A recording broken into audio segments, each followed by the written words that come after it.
Steppenwolf, for the last time, stop talking about Sussus Amogus. It's not funny. But, my lord, Sussus Amogus is funny. It's like when the imposter is sus. Haha. Surely you must get it, my lord. I don't get it, and it's not funny. I'm tired of hearing it. Stop talking about Sussus Amogus. My lord? What? Ding, ding, ding, ding, ding, ding, ding. Ding, ding, ding. No. Ding, ding, ding, ding, ding, ding, ding. Ding, ding, ding, ding, ding, ding, ding. Steppenwolf, I swear.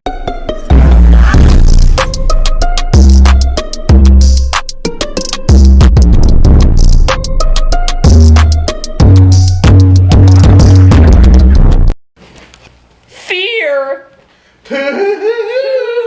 Welcome to the FEARcast!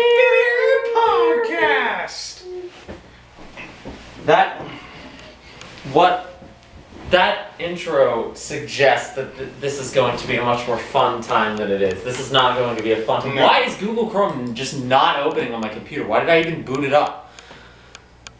Today we're talking That about... computer is really old. It's just like I had tabs open and I think it's still like mentally closing those tabs. So now it's not opening anything else.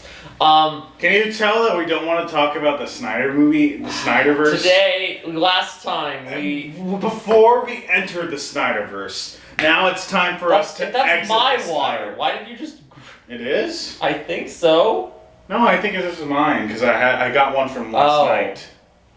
I don't know. You should just... Let's just... Okay, whatever. I was like, we should just... We may need full glasses or bottles of this. We'll get there. Because the last time we dived into the Snyder oeuvre with Sucker Punch. Take a drink. With, I don't even remember, Sucker Punch, Guardians of the and Dawn of the Dead. I've already forgotten 90% of that experience. All you need to know about Dawn of the Dead is bad editing. But this time... All you need to know about Guardians of the Gahul is weird racial undertones. All you need to know about Sucker Punch is... Zack Snyder doing Joss Whedon badly. Yes. And speaking of Joss Whedon and Zack Snyder, and this week... The Snyder Cut! Not just the Snyder Cut. And I did this to myself, so I have no one to blame but myself. You forced us to watch Batman We watched Batman v Superman, Dawn of Justice, the Ultimate Edition. Which is 3 hours long. Justice League, Zack Snyder's Justice League, which is 4 hours long. We watched 7 hours of Snyder Cut. Of Snyder DC Superman content. We didn't watch Man of Steel because who cares? Who cares? Not even DC cares about Man of Steel. If they did, they would have given him a second Man of Steel before this point.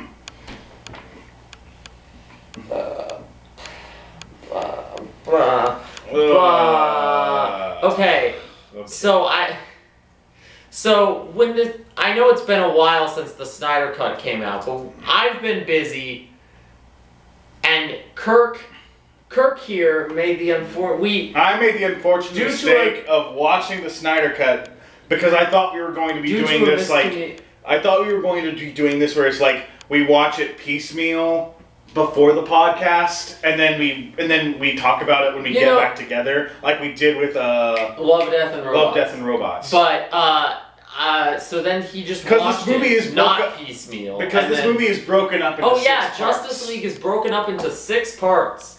But see, there was this idea in the corner of my mind before we watched this, like, should we watch this in parts? And then I watched it and I'm like, no. This wouldn't be any better in parts. It would be worse. Some of the parts, like, practically nothing happens in. Imagine watching part 4 on its own. Nothing happens in part 4. It's half an hour long at least, and nothing happens in it. Part 3 is an hour long.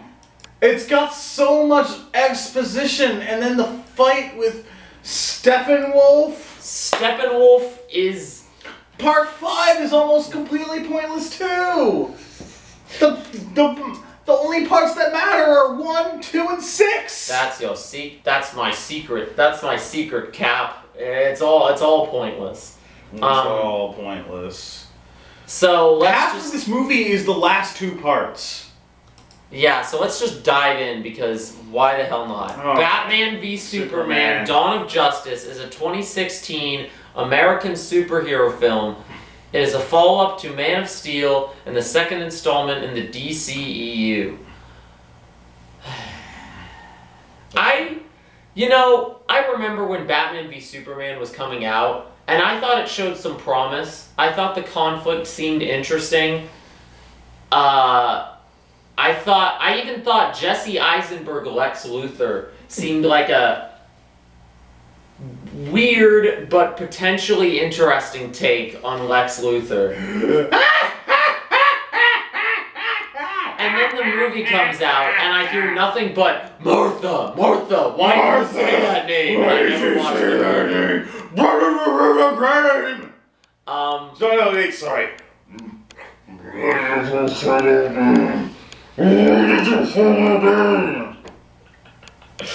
Batfleck is terrible. Batfleck is awful. Like, he's not just a bad Batman. Before we get into a bad Bruce Wayne. He's a bad Batman. Batfleck. He's a bad Bruce Wayne. He look like even when he's walking through every movie, like he sleepwalks through both of his performances. Even when he's like, I know he doesn't want to play Batman anymore, but I am now convinced that he never wanted to play Batman to begin with. He looks so dead inside. He's clearly like a little bit too overweight for the part because all of his costumes. But he's in great shape. We see him working out, and he's like buff. Then why do all of his suits make him look fat? Because they filmed the scenes of him getting buff before they filmed the scenes of him in the Batman suit. Back when he was still excited to be in the part, and then they told him, "Oh, by the way, you're in the Snyder Cut. By the way, you're gonna have a love story with Lois Lane." Oh, that doesn't really happen. Yes, it does. But it does in Zack Snyder's mind. I think it's a little bit of that and a little bit of all of the Batman suits, not just the Batman suits, Bruce Wayne's clothes too. They have him in way too many layers. They do, he looks it makes him look bulky. There's a dream sequence midway through this movie where he has normal clothes, like a vest, then a Batman suit, then a coat over the Batman suit, and on his face he has like a mask with like another mask with like goggles. Like, it's so dumb. Terrible. It'll be easy to find. It's all over. It was all over the marketing for this movie, and it looks shitty. It looks so shit. And his normal batsuit is also terrible. Here's a picture of that. Look how fucking fat he looks. Look how wide it is. His head is a square. Also, the ears look shitty. The Bat logo is a goddamn... I love that the Bat logo that he sends out into the sky, the Bat logo for this Batman is just as, fat and overweight looking as the as this Batman. I hate the rubber... I hate the armored rubber look. I hate the rubber texture that suit has. It looks so bad. He has one suit in one part of Justice League that looks okay. But that's because they stole it from the video games. Anything that looks good about Batman's aesthetic in these movies is just stolen from the games. The Batmobile is stolen from the games. Which was stolen from Nolan. That's it. That's the one. That's the one good thing. The good Batsuit was stolen from the games. Even his voice is kind of similar to, he's doing a bad Kevin Conroy impression. No, he's doing a bad Christian Bale impression. The Ultimate Edition. I don't think there's a different Wikipedia page. No, there's not. It took me to a Wikipedia page about director's cuts as a concept, which is strange. Zack Snyder proves that director's cuts are a bad idea. Yes, what? I definitely searched Justice League Snyder Cut on this tab, and Google just, like, forgot what I had open. But who cares? We're not going to talk about that for, like, another... I have them pulled up. Okay, we talked about how bad Batfleck is. Let's also talk about how much I hate this Superman suit. Oh, I have, like, no opinion on the Superman suit. Well, you have no opinion because...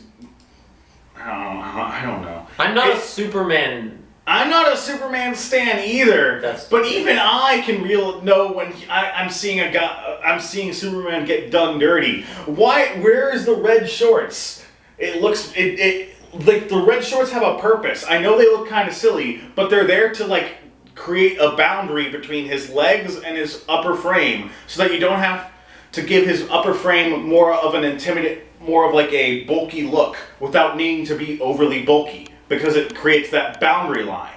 Also, I hate the muscle man look that they give him, because it doesn't make him look strong. It makes it look like Superman doesn't have muscles. It makes it look like he's a pretender. Oh, by the way, you know what I discovered?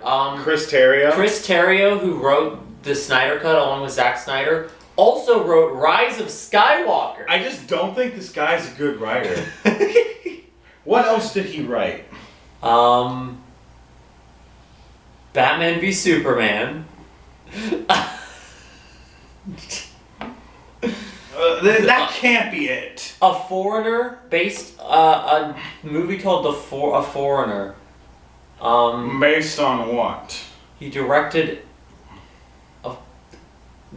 nothing of note. Nothing of note except he wrote Argo. He wrote Argo, but I feel like Argo was like that movie was kind of Affleck's baby, so I refuse to give him credit for Argo. Is what I'm saying. Okay.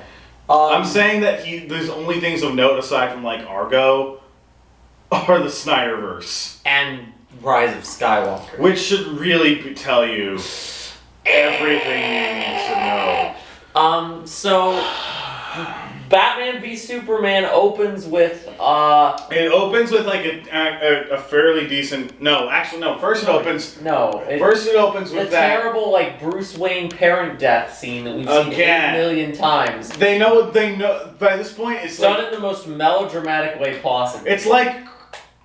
It's like Snyder doesn't seem to know that, like, okay, Snyder acts like the other Batman movies don't exist, but then he keeps calling back to them. Yeah. With this shit, like with the fucking like this Batfleck is like weirdly like I feel like there's this like weird idea that he's sort of Nolan Batman. Like, after the Nolan Batman movies, but also not. Yeah. Like, the fact that both of these movies have Christopher Nolan as an executive producer, like, technically, is this, like, weird, like, we want the Nolan Batman movies to be canon, but we also don't. We don't want to actually... We want Justice League to be canon to Aquaman, we also don't. We want to have a cinematic universe, but we also don't. We don't want to pay for Christian Bale, but we do want to imply that the Nolan movies are real. Except I figured this out halfway through our experience, that this Batman isn't the Nolan Batman, it's the Arkham video game Batman. Like, after the Arkham games. But bad.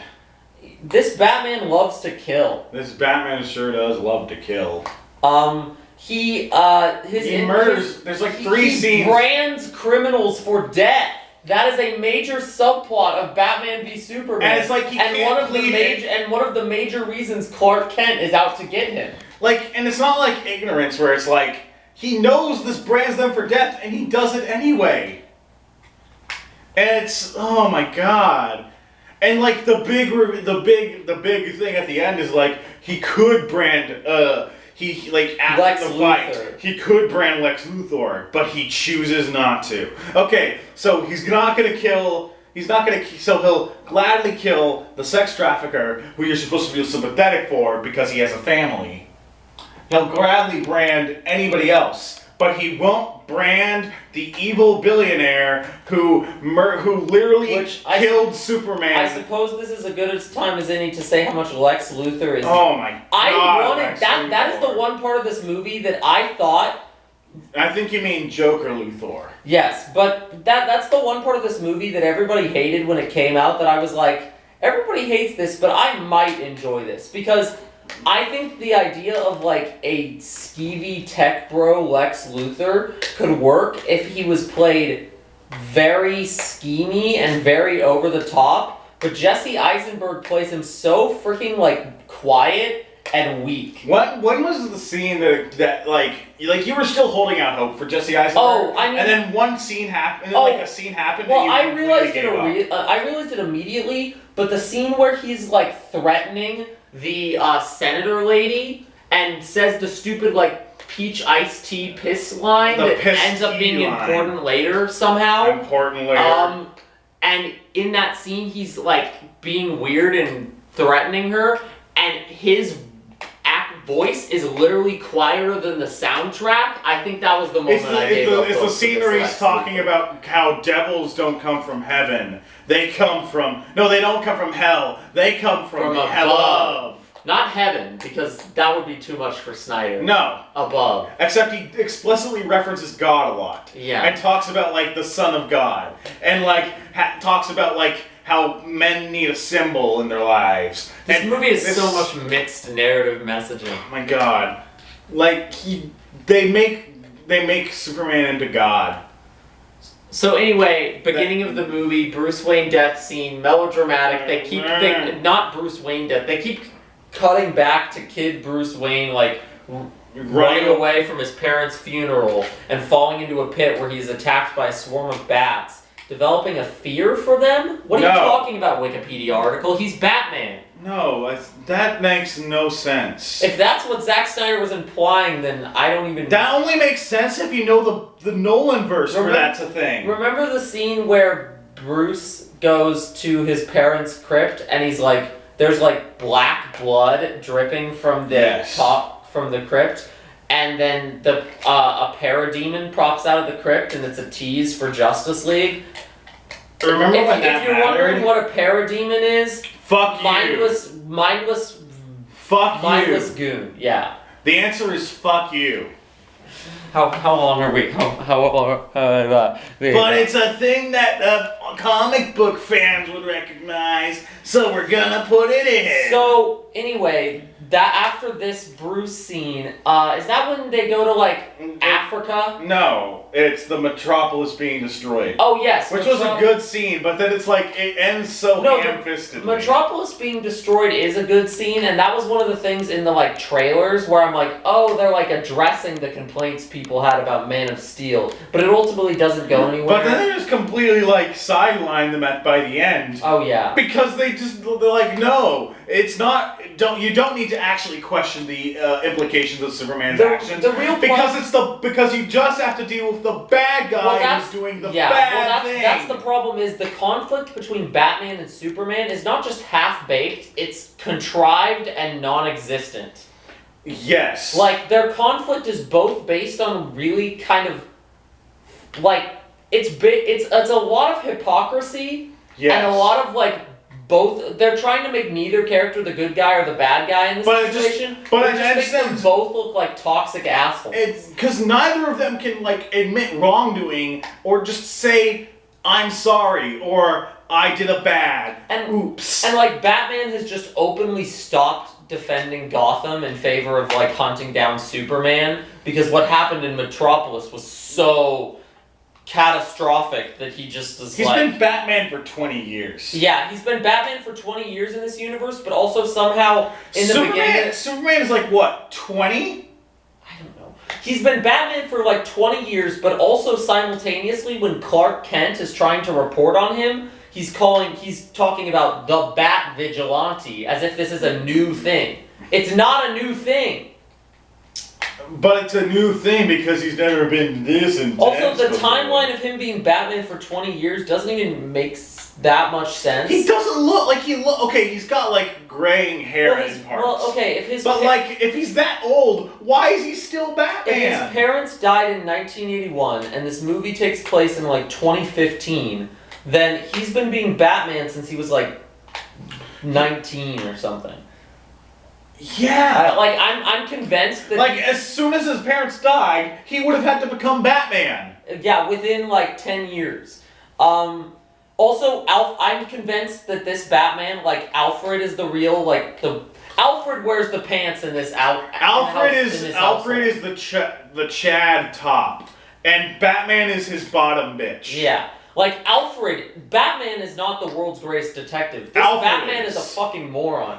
Alfred Batman has to ask Alfred for permission to use his suit. I don't think Batman ever figures out a thing for himself. No. But Alfred figures it out, and then tells Batman, hey, I figured it out. At one point in the Snyder Cut, Batman literally says, guys, this is Alfred. I work for him.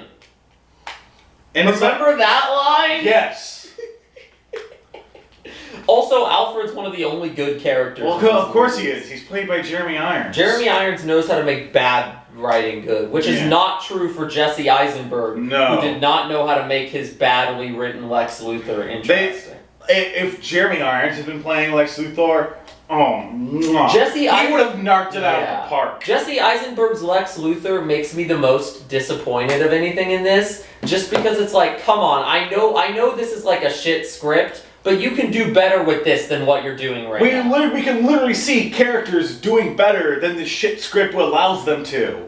With characters like Jeremy Irons as Alfred. But you know what the sad part is? Yeah? By the time we got through the Snyder Cut to the scene at the end where Bald Luthor comes back, I was welcoming his presence, because at least he has somewhat more life than anyone in the Snyder Cut. At least he's a more he's a bad character, but at least he's got a personality, unlike Steppenwolf. Oh my god, we're not talking about Steppenwolf yet, but we could, because he's in this movie for exactly 1 second. He is? I don't even remember that. Right at the end. Yes. Yeah. What's that? What's organic setup for future sequels? What's that? Oh my god. I actually felt like the ham-fisted setups for future sequels were somehow less contrived than I expected them to be, but also still extremely contrived and ham-fisted. You say that, but there's literally a part of this movie where they're just looking at test footage they just straight for the Flash movie, the Aquaman movie, and the Wonder Woman movie. Batman just straight up hacks a file from Lex Luthor that literally has it might as well be titled Justice League lore. Yes. It has all the Justice League. And then we have one scene of him studying this file and figuring out Diana Prince, who he met earlier, is Wonder Woman. Then we have another scene of him emailing the goddamn file of Wonder Woman. I feel like you misspoke. That implies that he did some amount of research. No, and, it was literally spelled out to him, and despite it being spelled out to him, he still had to tab between 8 different things and make 10 dumbfounded faces before he could figure it out. This is supposed to be the world's greatest detective.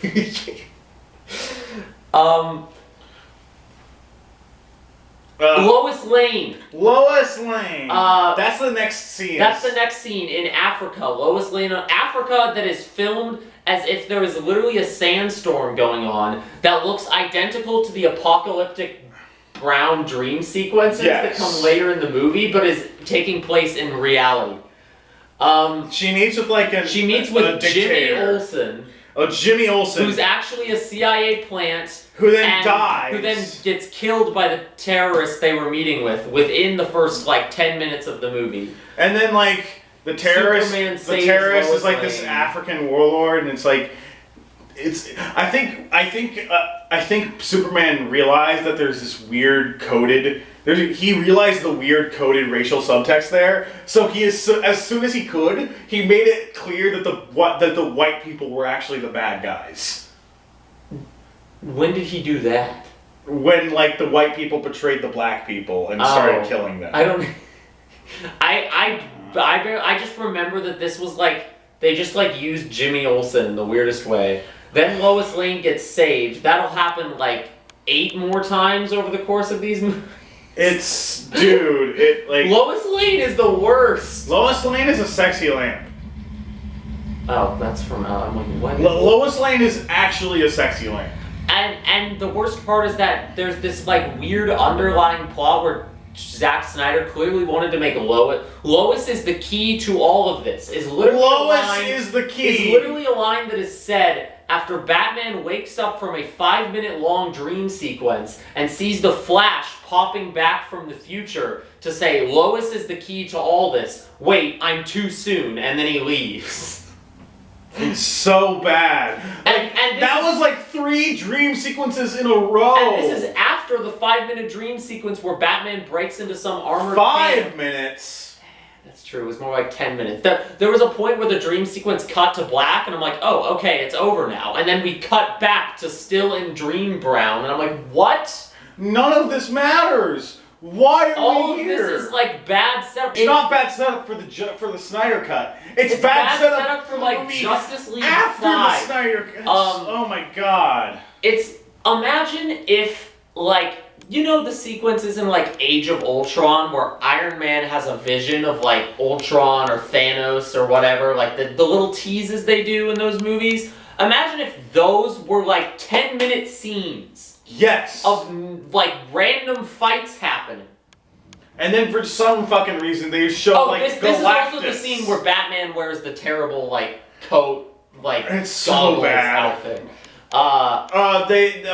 So after the Lois scene, like I think the next scene of note is the scene where Batman and Clark Kent and Bruce Wayne they meet at a dinner event, and they have this actually good interaction where neither of them know who the other are, but they're talking about Superman and Batman. I think it's supposed to be implied that they both know who each other kind of are. I didn't necessarily get that impression, but I definitely did after Lex Luthor walks up and goes, Bruce Wayne and Clark Kent in the same room? What is this, a crossover episode? That's not literally what he says, but that's basically what he says. And it's like, what this? You know who they are. We know who they are. But in universe, that doesn't mean anything. That means nothing. Oh, the billionaire is meeting with the guy who works in the reporter. The guy who works in like the letter room in the Daily Planet. And I think this is when I like hated Lex Luthor the most, is like, oh god, he's literally ruining scenes. Well, he also before that he was at this party. He was at this party giving weird ad-lib speeches about Prometheus and shit. It was so bad. And like delivering them terribly. Why is like he's like it's such a mix. Jesse Eisenberg.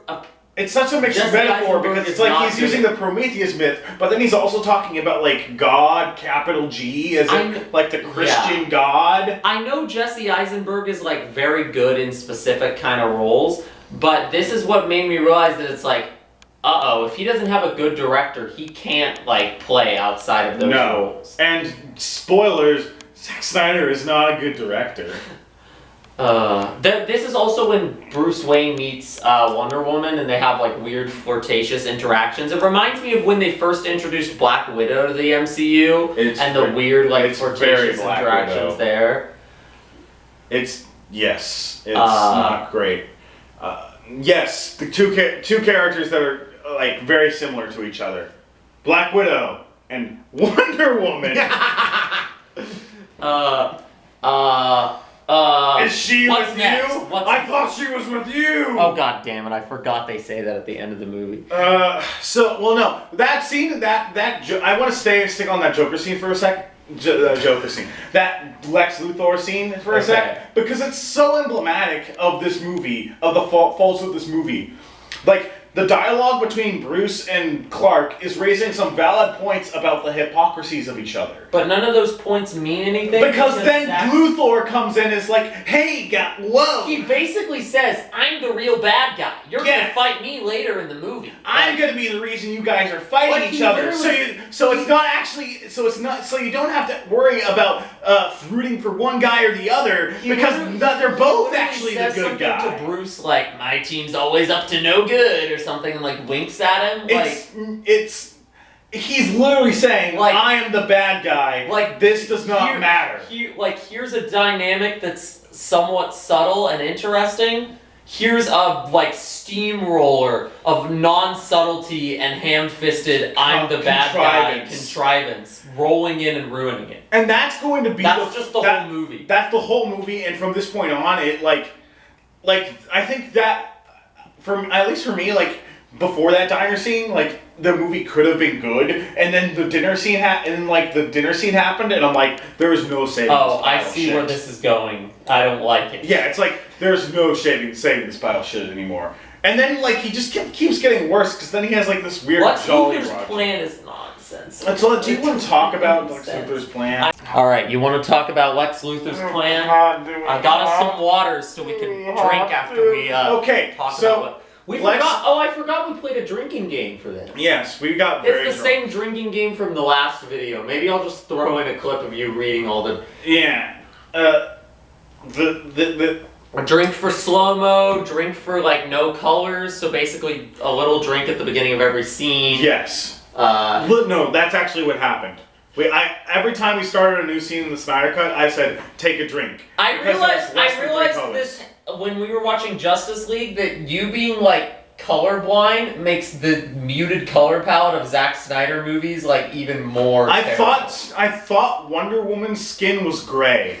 I was like, the three colors thing for me is like a bit of an exaggeration. For you, that's probably like legit. Most of the scenes only have three colors. Yes. I'm like a dog. I could not see Snyder's world outside of black and white.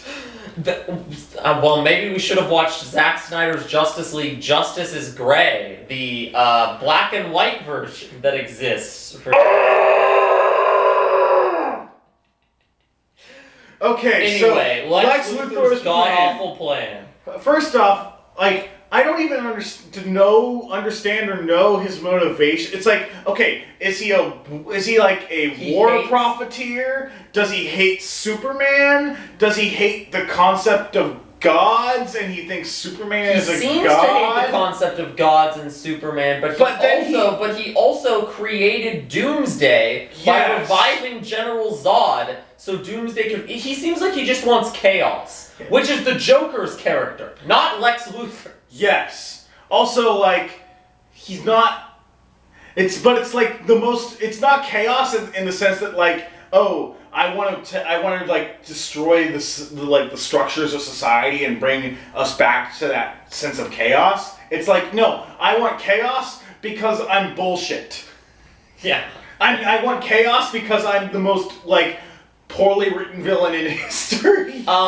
He spends the entire movie setting up Batman and Superman to fight each other, and then at the end, before the fight, just kidnaps Superman's mom and is like, you have to fight Batman or I'll kill your mom. Like, what were you doing for the last hour? Creating conflict. And then he goes and creates Doomsday because it's like God versus man. He does, but then I'm gonna have them fight a devil. He does this whole thing where he blows up the Capitol, and I can tell you right now how little that matters because we haven't mentioned it before now. There's this whole subplot of Superman being like trashed on by different people, including this guy that a building fell on that that Bruce saved in Metropolis. False! Who blames God! Who spray paints false God on false God, red shirt Shaggy. In a surprisingly, like, for how memed the false God thing is, you can barely even tell that it says false God in the movie. Like, that is the one moment that Zack Snyder doesn't shine a slow-mo spotlight on. You literally only see it through a TV screen that somebody is watching. Also, Zack Snyder fucking loves scenes where a character is watching something on TV that either expositionizes important info or works as a really obvious parallel to He does it in Dawn of the Dead. He does it in... I think he does it in Sucker Punch. I think he does it in this movie. He does it in Justice League. He does it in... I'm pretty sure he does it in, like, Guardians Ga'Hoole and Watchmen and 300. He didn't do it in Guardians of Ga'Hoole because there was nothing he could use as a TV stand-in. No, he used the stories of What's-His-Face. Oh, yeah, I guess... Kinda. I'm making it more dramatic than it is, but he uses it a lot. Especially in these two movies. It's like, anytime he needs to convey information quickly, just have somebody watching it like news. Okay. Oh my god. Okay, so his plan is I'm going to get Batman and Superman to fight. So I'm going to like introduce all of these like things that make Superman look guilty in the eyes of Batman, like this, and then play each other off with their personalities. But then I changed my mind, and I'm just gonna blow up the Capitol. No, I changed my mind again. I'm just gonna kidnap his mom and be like, hey, if you don't fight, your mom dies. Like, remember what is the stupid? I want to know the exact What was the point of the random black lady subplot who also has beef with Superman, but then is revealed to not have beef with Superman, and then is killed off. There's this woman unceremoniously in a way that resolves nothing. There's this woman we see being interviewed on TV who is like has beef with Superman, just like the guy who got his legs broken by a falling building in Metropolis. Once again, like this is an example of Snyder can't. But no, Snyder wait, I haven't. There's literally this whole subplot about it where the lady was secretly like she made it up and was being paid off by Lex Luthor. All of this was cut from the theatrical version, right? Because it's pointless. Because it's pointless, and all it does is like Superman's not bad, guys. It's Lex Luthor. Lex Luthor bad guy. Having the guy who get his legs broken works better because he has a genuine grievance. Yeah, and not only is what I'm describing pointless, but everything around it is pointless because it just ends in the Capitol blowing up when Superman goes to stand trial. Also, no one thinks like Superman actually blew up the Capitol. No, so it's not. But they think he's a conspiracy. It's not like Baron Zemo framing the Winter Soldier or like Lex Luthor's scheming. Imagine if Baron Zemo came to like. Imagine if Baron Zemo came to Iron Man and said, I kidnapped Pepper Potts, you have to fight Cap. Or she dies. After doing everything else that he does in that movie. It'd be stupid, right? But then he blows up the UN Avengers himself. headquarters for no reason. And then he blows it up while like Captain America is inside and somehow tries to frame it on Captain America. Oh my god. The way the blowing it up, I want to make several attention to the piss jar subplot. What is the line? Granny's peach tea. Yeah, there's... You could piss into a jar and call it Granny's peach tea. Yes. But that doesn't mean I'm gonna drink Lex Luthor says that. No. The senator says that to Lex Luthor. So Lex Luthor then has a jar called Granny's peach tea. That is a piss jar that's somehow sitting on her desk during this hearing that Superman goes to. She sees this jar, gets like scared, and then explosion, and then the wheelchair guy had an explosion inside his wheelchair. But it's just like... Also, I would like to point out... But that was such a stupid line that I'm just like, okay, that has to be like a weird Lex Luthor quip. I didn't think in a million years that the line about pissing into a jar would be like this big reveal moment. Like, it was so dumb. She looks at this jar that's just sitting on her desk, and I'm like, what? Why is there a piss jar? And then Kirk had to remind me the line existed. Sorry, I'm just gonna Discord. It's such a stupid moment. It's a terrible line, it's a terrible moment based on a terrible line that serves as like the inciting incident for this big final climax. But none of that even really matters because I feel like that's not like. Are we even in the second? We're like. That's just like mid-second act shit. Did you notice how we completely cut out like the Batman trying to get the kryptonite subplot where like he he kills those people on the docks and then Superman like runs into him? Right. That's where they get the Batmobile, and there's like a cool Batmobile action scene. And then it's cut off by Superman, and then it gets bad. And there's a great reaction shot of Batman being like, "Huh?" like Superman standing there. And it's like Superman is acting like such a dick in this. It's like, but Batman is also such a dick. Yeah, they're both assholes. I don't care about either of them. But the DCEU has unintentionally. I kind of want to make a whole video about this. But the DCEU has unintentionally created like the most a better asshole Batman than any parody could ever hope to create. Yes. And Superman is now Superman is indistinguishable from Homelander. Superman had literally. He's a whiny fascist baby. Superman mama's has boy. the same mommy issues that Homelander has. We constantly we forgot to bring up the mommy wife. Because it doesn't matter. There's just a lot of extra scenes of Lois or Martha telling Clark you can be their god or not, Baka. You can be whatever you want to be. My son, my boy, my daddy. The characters of Martha and Lois are interchangeable because they're both just objects that Clark needs to rescue.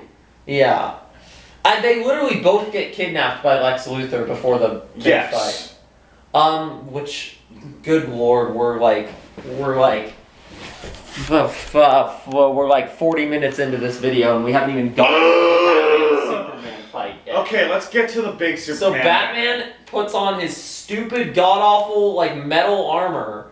And then he sets up, okay, well, let's talk about what he sets up. Because, so he puts, a kryptonite spear in the ground, on, the ground level. And then he sets up some, machine guns at the top level of, this parking lot. Excellent. And then, there's a speakers. Electroshock thing. Yeah. And there's a few useless traps because he's preparing to fight Superman. That's his plan. It's just, okay, guns, a sound wave, and a spear.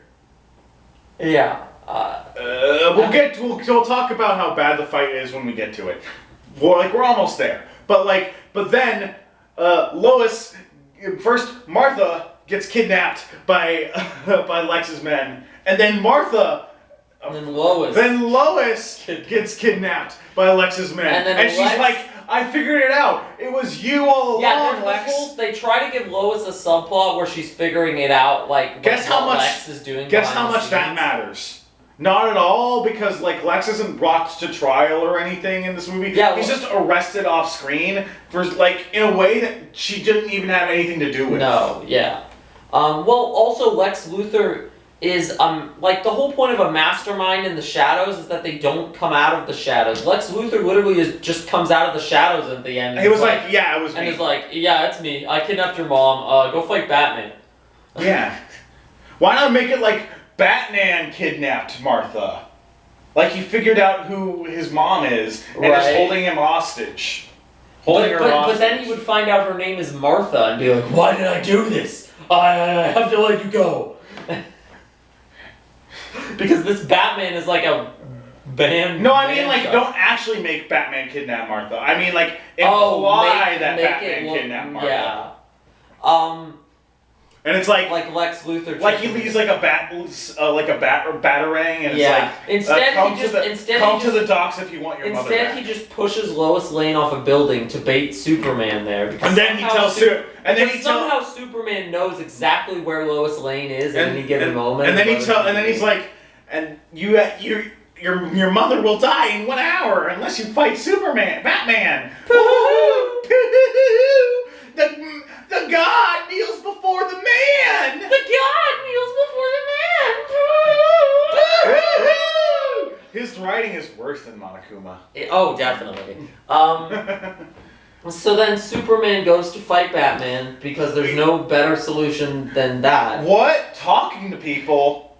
That doesn't happen! He tries to say, Batman, wait, Batman, and then he very quickly gives that. But then the instant Batman does one thing, he fires some guns and does a sound wave cannon, and then Superman is immediately in you don't want to do this mode. Yeah.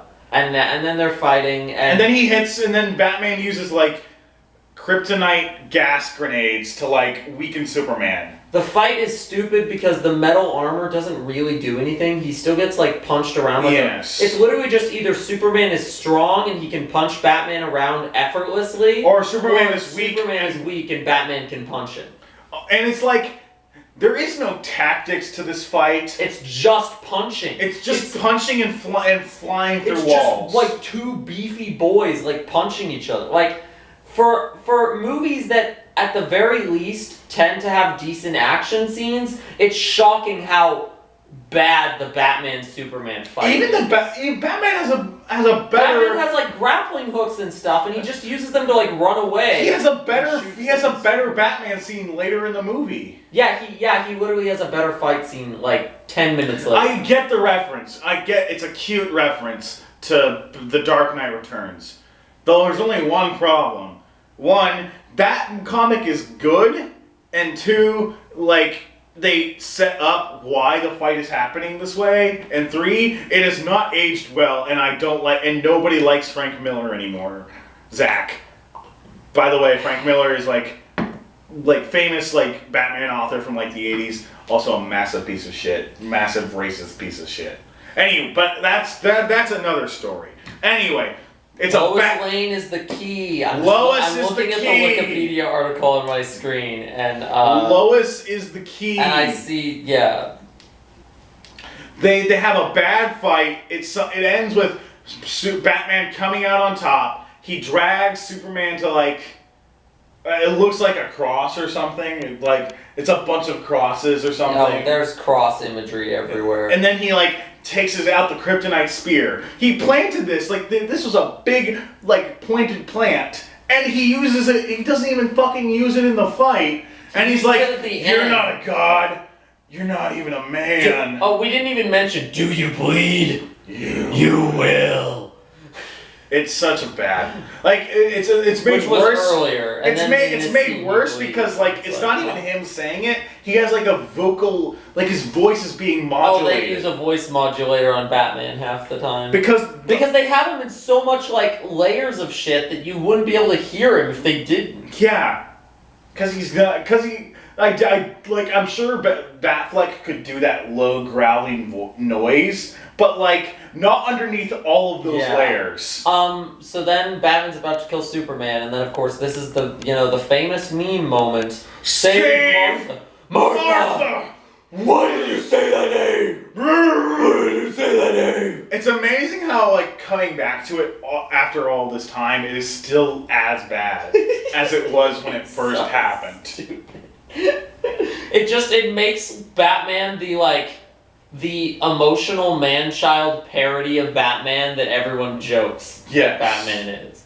And again, it makes Superman look like such a fucking mama's boy. And then the whole fight is completely underdone. They immediately are friends now. No, the fight is completely undone when immediately afterwards, Superman is like, "Lex kidnapped my mom." Which he could have just said at the beginning. But no, we had to have Martha! Why did you say that name? Why did you say that name?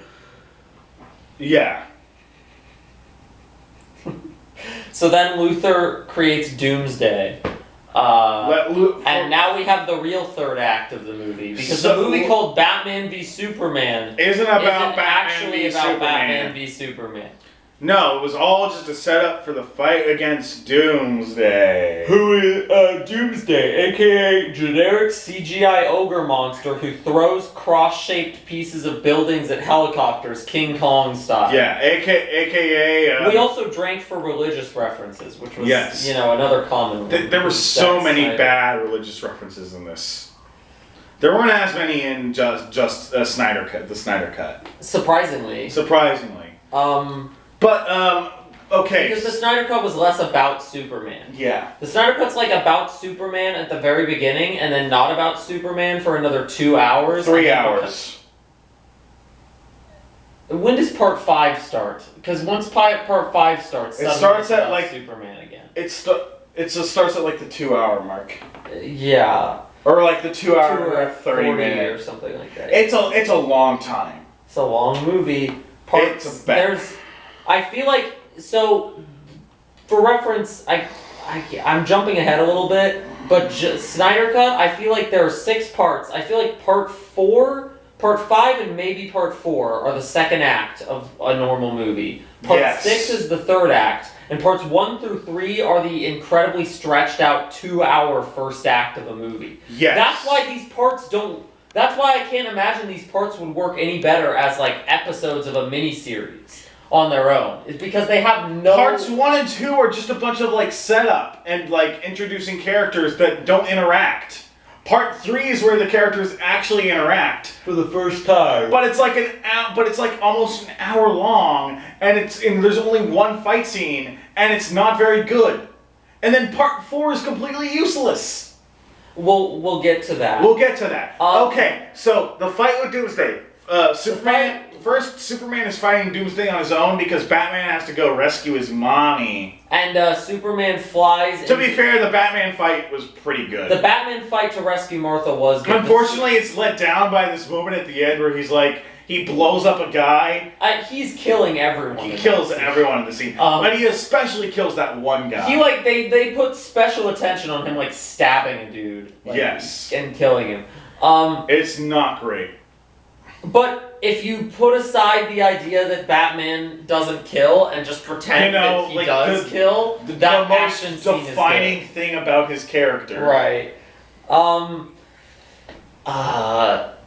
But yeah, Superman's fight with Doomsday on the other hand is so lame. He tries to kill Doomsday by flying him into space, which causes Harold Cooper Blacklist. I've been watching the show The Blacklist.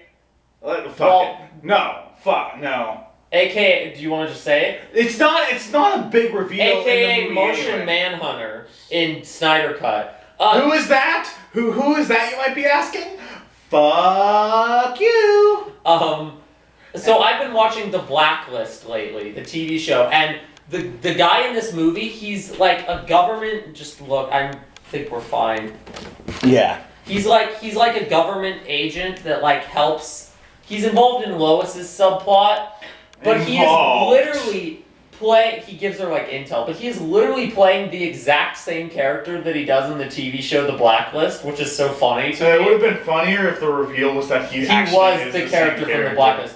And so you get to hear him being like, Superman's gonna die in space, and I'm like, is that seriously gonna be how Superman dies? Because that's so lame. Oh, it's even lamer. Yeah, Superman comes back down after an awful CGI spot and then shot of his body almost dying. While this is all happening, Lois takes the kryptonite spear and yeets it into a pond. And then, like, 10 minutes later, she has to go swim down and dig it out of the pond. She drowns. Except then she's drowning, so Superman has to save her for, like, the 5th time. Yes, and then he gets the kryptonite spear. Remember when she's looking at the remember when Lois is looking at all the, like, hanging things and they spell out yes. What did they spell out? No, they didn't spell anything out. Oh. But they might as well have been the scene from Megamind. It was the scene from Megamind. Where Roxanne is, like, looking at the things. I'm not speaking in hyperbole. That was the scene from Megamind. Yeah.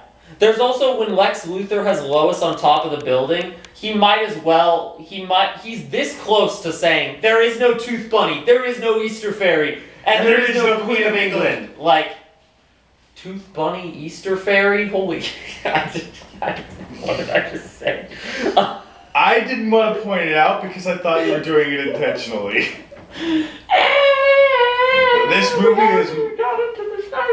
This movie is mind-rotting.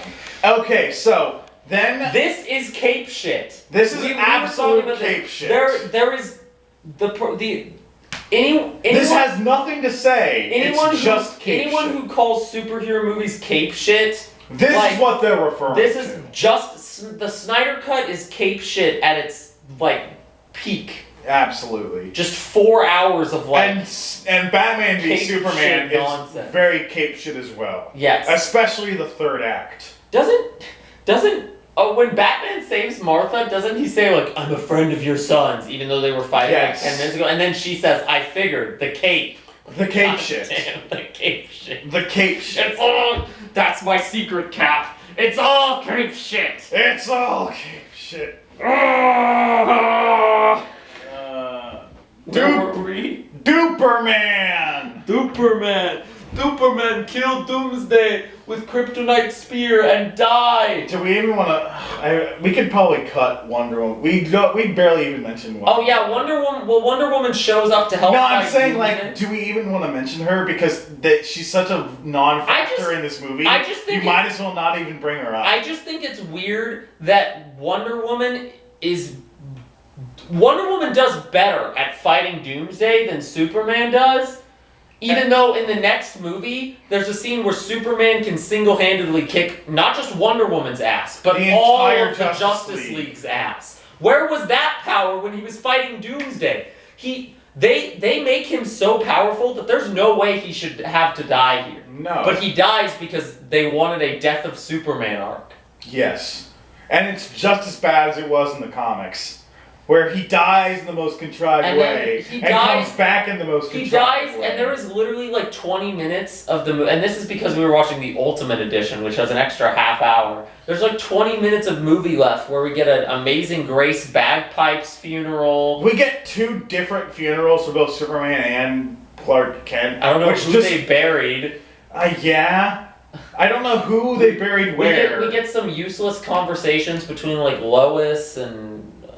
we get Batman, Wonder Woman, like... Batman's like... I don't remember that. We need to be better. We fight. We kill. We betray one another. But we can be better. By the way, I'm not implying that we shouldn't fight, kill, and betray one another. I'm just saying we can do better afterwards. You might want to stop and... let's just... No, I mean like stop the recording. Then, and then start again. Maybe in a second. I feel like we're getting close to the end of Batman v Superman. Close to the end. So, yeah, Batman v Superman is... I honestly was like... I feel like it got such mixed... like, when it came out, it got such fervent negativity, but with, like, a few defenders. Like, the people who defended it really defended it, so it was like... It's I've been under the impression this whole time that maybe it was... I've been under the impression this whole time that maybe it was, like, overhated, but no. It's really, really bad. Really bad. All of the conflicts are... The Ultimate Edition is worse. Butchered. The Ultimate Edition just... Because it adds stuff that's more pointless. Hint... The Snyder Cut is the same. The Snyder Cut is the exact same movie. Hang on a second. I'm going to stop it. And then we'll... The Snyder Cut is also bad and worse and adds pointless things. Okay. So, let's talk about the Snyder Cut. Let's just dive into the Snyder Cut. Because we've talked about Batman v Superman enough. Lex Luthor gets shaved and thrown in prison, and that's not relevant at all. Okay, so the Snyder Cut is 4 hours long. Yes. The Joss Whedon cut is 2 hours long. They're the same fucking movie! They are. I thought they had different stories, but not really. They're the same! I feel like everyone... He took a 2-hour story and fucking blew it up to 4 hours! It's basically like...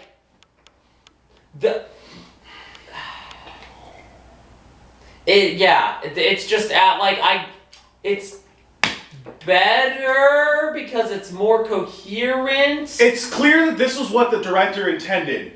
But what the director intended was bad! This is why editors exist. There were so many scenes in this that I'm like, oh my god, this does not need to be here. Cut this out. It doesn't need to be here. There's a whole subplot about one parademon killing someone, and them thinking it's Batman because their the police thinking it's Batman because their sketch artist is shitty, and this is like multiple scenes of this that did not need to be in the movie. I'm trying to find if they have a definitive, this is part 1, this is part 2, this is part 3, this is part 4. Because I'm trying to see how long part 4 is, because part 4 is fucking pointless to this movie.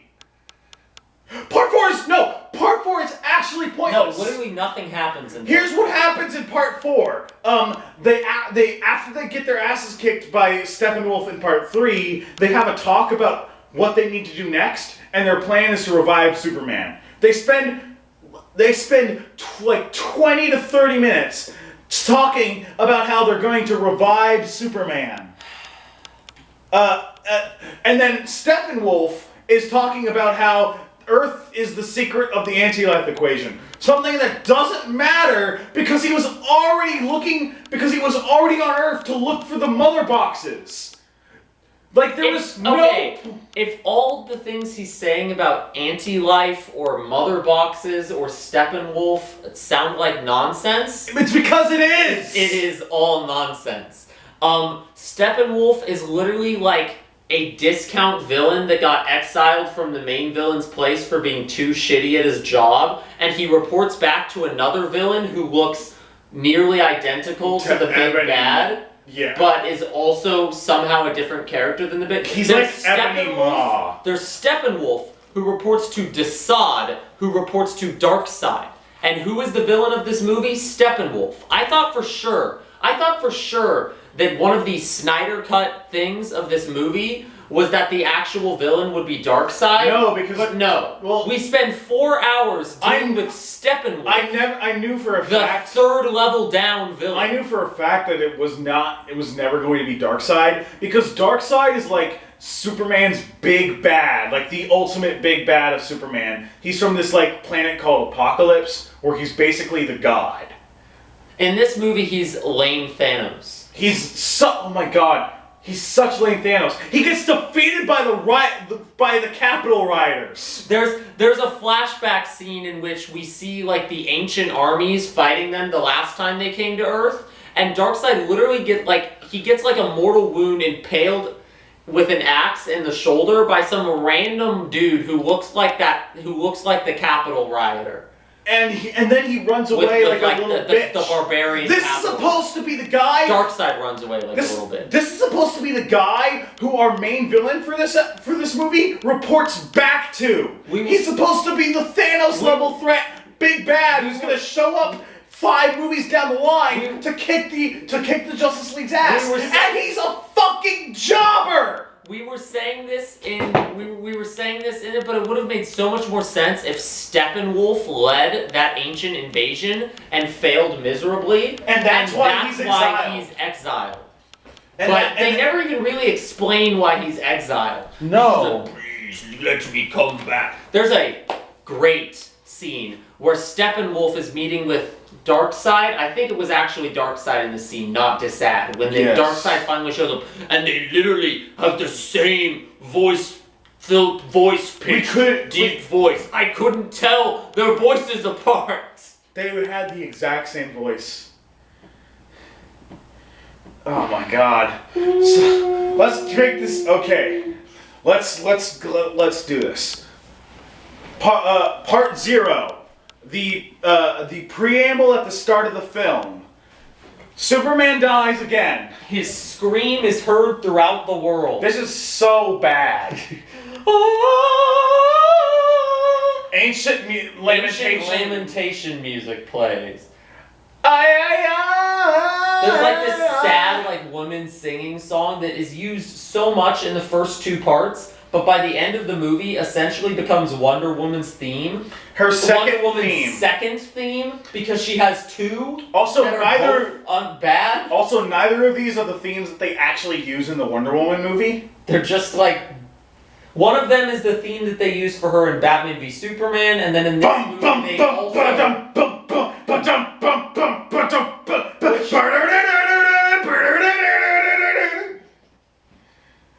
Like it could be a fine theme, but it's so generic and underdeveloped. Yeah, it feels more like it gets used all the time, but I wouldn't even call it a leitmotif because it doesn't change. Yeah, leitmotifs are subtle. Leitmotifs are subtle, and the entire point is that they change.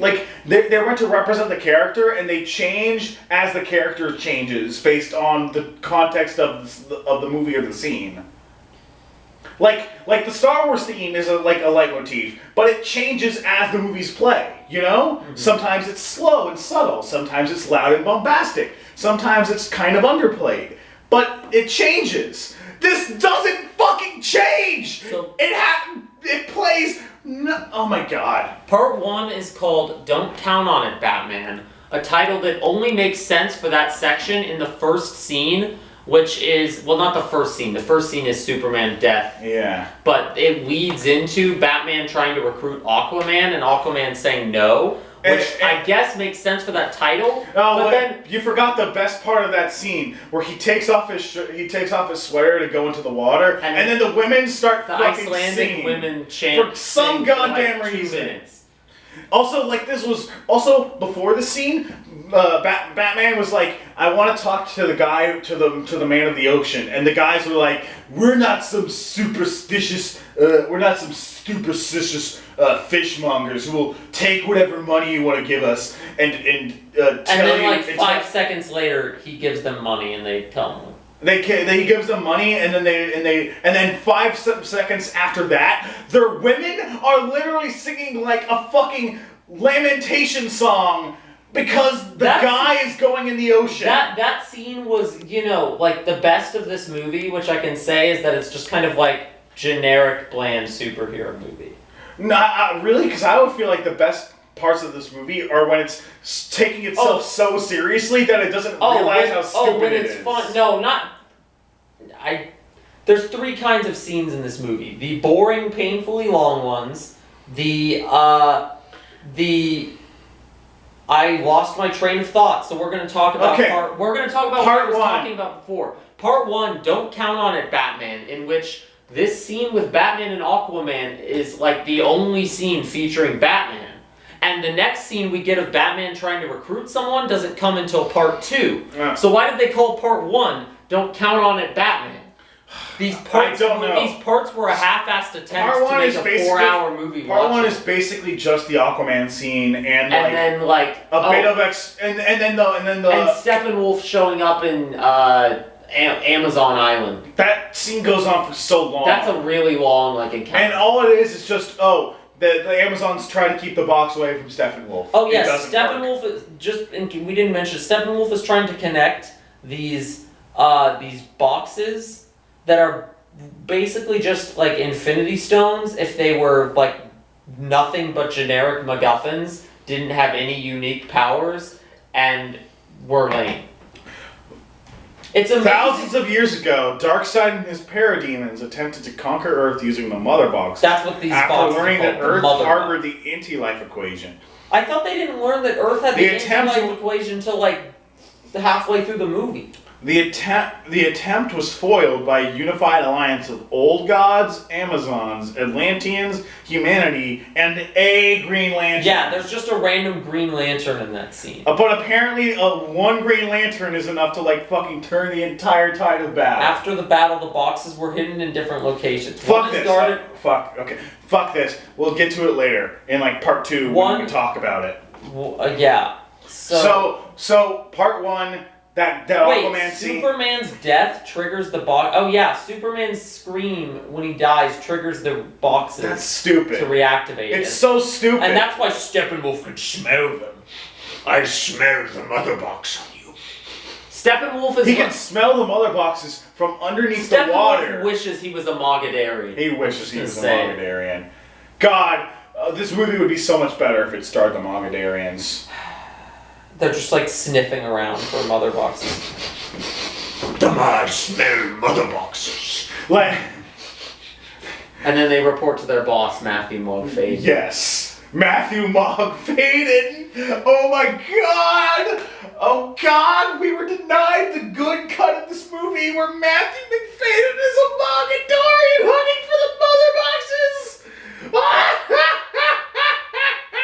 Nonsense sentences that are also still less nonsense than some of the dialogue in this movie. Oh my god. Okay, I feel like that's basically all there is to say about part 1. Yeah, nothing else really happens. Part 2 is we get a bit more stuff with Victor Stone, who was briefly shown. Cyborg. This is Cyborg. It was briefly shown in part 1. Actually, part 3 is where we get a lot of his backstory. So I'll talk about him there.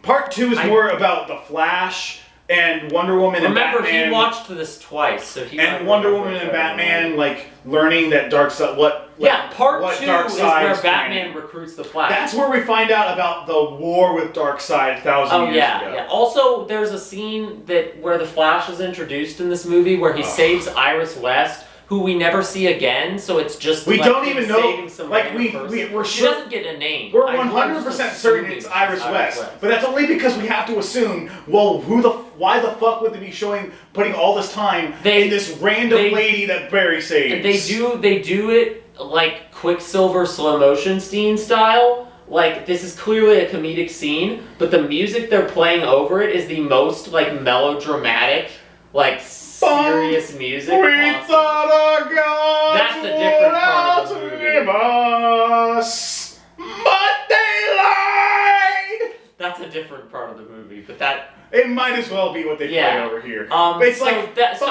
it's music so slow and sad. It's basically just the opening riff of Welcome to the Black Parade. It's music so slow and somber that it ruins any of the comedy this season. I put it on mute just so that he could listen to the I could keep time in a bottle song. Yeah, I mean, that would have fit better. It would have fit better because it fits the tone of what's happening better. So, but I don't want to talk about that scene. There's also like hot dogs flying through the air in this scene. Also, Flash is bad. He's so bad in this movie. Yeah. Oh my god. I'd rather watch CW Flash, which is unfortunate. I thought that the Justice League the Joss Whedon cut of Flash was intentionally I thought the Flash in Joss Whedon Justice League was being written badly because Joss Whedon is a hack who doesn't know how to write quirky characters, and he was like writing witty dialogue that just sounds like trash. But I didn't realize that it was worse in the original. Pooh-hoo, wanna come up, pooh-hoo. We're back. We took another break to collect our thoughts. Yeah, collect our thoughts and also to recharge the battery. Yeah. Okay, so we were at part 2. Part 2, the Age of Heroes. We were talking about the bad Flash scene, and then we get the justification for why Darkseid and Steppenwolf care about the Earth, and it's because the mother boxes are here. But also the source of the anti-life equation. The anti-life doesn't matter. Meaningless nonsense. Coleman, I want you to tell me something right now. What is the anti-life equation? No idea. Exactly! It's just a fucking name for a thing. You explained to me what it is in like the comic books, and I was here's a better... This is what this is in like the comics. This is a good explanation, I think. I don't know, it's just the anti-life equation is a formula for total control over the minds of sentient beings. This is sought by Darkseid, who for this reason sends his forces to Earth. So basically he takes over It's a way of mind control. Yeah, Darkseid sends his armies to worlds, takes over those worlds, turns everyone in those worlds into mindless parademons, which are the weird generic bug soldier men that are in this movie. What a horrible plan. It's not even like bad. It's not like Lex Luthor and BVS where it like doesn't make any sense. It's just a bad plan. It's just a boring plan. Like Thanos, I know we shouldn't keep making Marvel comparisons, but it's hard when this is literally a collect the Infinity Stones movie. Let's not directly compare it, but like with Thanos, like you get it, like. Even if it's a bad, like you get it, you get why he's doing this, but you also get why he's a bad guy. Yes, and the motivation is more interesting than I want to take over the world. But with Darkseid, scary gray man. But like with Darkseid and Steppenwolf, it's literally like I'm taking over the world. Why? What purpose does this serve? I don't know. I guess I'm just evil. Imagine if we had a movie about Thanos' goon. Imagine if we had a movie where the Avengers had to fight Thanos' goon, but not even like the cool magic using one. Is that Ebony Maw? Yeah. Not even Ebony Maw, but like one of the other lame. The jobber who got stabbed by like Captain America. That's what and was gone for half of Infinity War. The only reason Steppenwolf is even remotely a threat is because this Justice League has no idea what it's doing and is never really a team more than they are. We don't have Superman, except now we do, so now we can win. Yes. Oh yeah, let's talk about the revival of Superman. No, not yet. We'll get that's there. still 3 parts away. Okay, so the other things that happen in this part, Batman recruits the Flash. It's not a good. It's not a good. It's immediately forgotten. It's immediately forgotten. And it's very like quirky. Wow. Batman recruits the Flash. Flash's dad is in jail. Yes, which is another. So before Batman recruits the Flash, we get 2 scenes establishing the Flash that, like, without any of the content, they don't give you. They give you a scene, but they don't give you enough information about the Flash to mean anything in universe or to mean anything. Like, if you congratulations, you now understand why people hate Zack Snyder. If you had never read a Flash comic or seen a Flash show or knew anything about the Flash, this would be like both of those scenes would mean nothing. It would be like nothing. It would be like, oh, I guess his dad's in prison for something. Yeah, they never talk about what his dad's in prison for. They never talk about. He could be in prison for. He could be in prison. He could be a rapist or something. We don't know. He could be a sex trafficker. Like the guy who Batman tried to murder. Like the guy who Batman branded. Oh boy. There's nothing. There is nothing. Like. And Batman doesn't even fight crime anymore. He's just like discount Nick Fury trying to gather all of these people. Yes. It's so lame. But at least with Nick Fury, like he's not he's not responsible for anything aside from like keeping the Earth safe. Yeah. Batman is explicitly like, I'm the defender of Gotham. And Gotham is in fucking shambles. Gotham is undefended. He's been gone for so long that people think he started kidnapping people from Metropolis. Oh yeah, so there's this. That's a dumb subplot. So there's this subplot that begins in this act, which I quickly mentioned earlier, about so a parademon shows up at Silas Stone's lab. Silas Stone is the father of Cyborg. They established this in the BVS, in the part of Batman v Superman where Batman and Wonder Woman are looking at the like lore files that they got from Lex Luthor, and the file on Cyborg shows a video of how Silas Stone performed an experiment on his son and used one of the mother boxes to turn his son into a cyborg after a car accident, like it would have killed his son. So there's this conflict between Cyborg and his father. I say conflict, but the two of them never interact throughout the.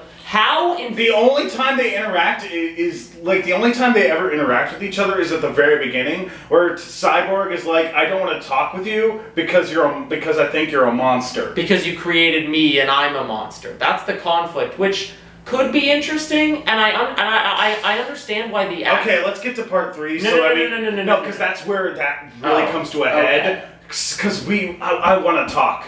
We need to talk about Cyborg. So Ray Fisher, the actor who plays Cyborg, has been very vocal about like Joss Whedon mistreating them on set and like neither of us are Whedon heads. No. So we're not going to be like I'm not going to say these accusations I'm certain these accusations are 100% actual, factual, real because Joss Whedon is a piece of shit. Yes, but I also feel like Ray Fisher in particular was offended. Ray Fisher in particular probably felt offended because his character got reduced from his character's screen time is like tripled. He went from like the film's deuteragonist to being less than a side character. Yeah, and so that's what people have been saying. That's what the one of the things the positive people in this movie have been saying is like they made Cyborg so much better. I can see why Ray Fisher wanted this version to come out. But as someone who has seen both versions, all I can say is the source material wasn't good to begin with. They took bad, uninteresting source material and then expanded it to half the movie. More Cyborg doesn't equal better Cyborg. Cyborg is in this movie more than Superman, and his story is less interesting than Superman. Maybe it's close. It's close. No, he's in it more than Superman. Coleman, Superman is in it for 5 minutes at the. What about all the farm scenes, though? I feel like it's close, but I think Cyborg is in it. Coleman, Superman doesn't show back up until like 3 hours in. And the movie forgets about Cyborg for like 2 hours. It's closer than I'm making it sound, but it's not that close. It's not. Well, okay, so the weird thing about this plotline is we have so many scenes. There's so many scenes like with Cyborg moping in his apartment. There's so many scenes of Cyborg, and there's so many scenes of his father, Silas. But there's barely any scenes of the two of them together. So there's no sense of tension in this relationship, and the conflict between them shitty and ends shitty. And the conflict between them is resolved by a recording that his father left for him, that he only listens to after his father makes a heroic sacrifice. A heroic sacrifice that, by the way, does absolutely jack shit. And barely makes like no sense at all. Like, and also, okay, like, speaking of the recording, like, earlier in part 3, there was like this thing where like Cyborg was getting a recording explaining what happened, like what his dad did to him, like specifically, because it's like, that's where we get the flashback of Cyborg used to be this guy called Victor Stone. He was a really beloved football player, smart kid, really just swell guy. And then but his dad was never around, and that makes him sad. And then his mom and he got in a car accident and almost died, and she died, and he almost died. But his dad saved his life. But now he thinks he feels like he's an abomination against God. Robot body. In a world where like aliens exist. He also has been given unlimited access to seemingly all of the electronic resources of the world for some reason. He can access the nuclear codes with like a snap of his fingers. He can manipulate the economy at will. There's like a 5 to 10 minute scene. It's like 10 minutes. And it feels like 40 minutes. Where they zoom into Cyborg's eyes, and they zoom into this like hellscape that's supposed to be his mind, showing him in his football jersey. That's that really bad. It's that really bad shot of him like putting his hands up against. He looks so bad, and all like they have to put him in a hoodie half the time, like a stupid hoodie, like a teenager's hoodie, because they don't want to animate his CGI. They made too much of his body robot, and then realized, oh fuck. Yeah. So like. This is like a 10-minute scene where we zoom into his mind. He goes into this temple that's filled with data. Like, all it is it's just explaining his powers, but it's doing so in a really and it's explaining the heavy way. Burden of him having access to all of the internet, and he's like creeping and like watching people on their video cameras. The burden of being able to. And it's like 10 minutes long. There's a shot where like to convey like banks and Wall Street, it's a digital image of it's a digital like hologram of a bear and a bull fighting each other. Yeah. That he then puts his hands up to stop.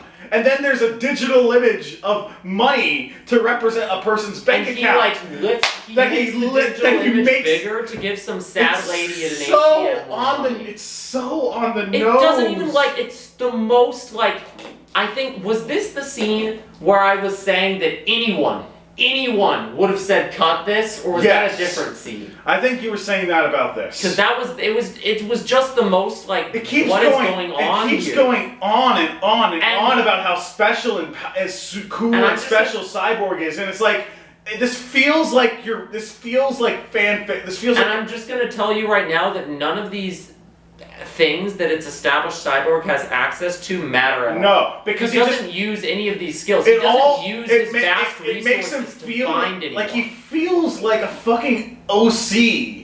He feels like the super special character that the writer just wanted us to know about. But doesn't look at him, he's so magical and awesome and interesting, but he's also dark and edgy and brooding. Isn't that so cool? But they didn't because you need to make a character. You have to make a character for us to care about them. He doesn't have a personality aside from being a brooding asshole. That scene really, you remember, I was getting really irritated by that scene. I'm like, why are we doing this?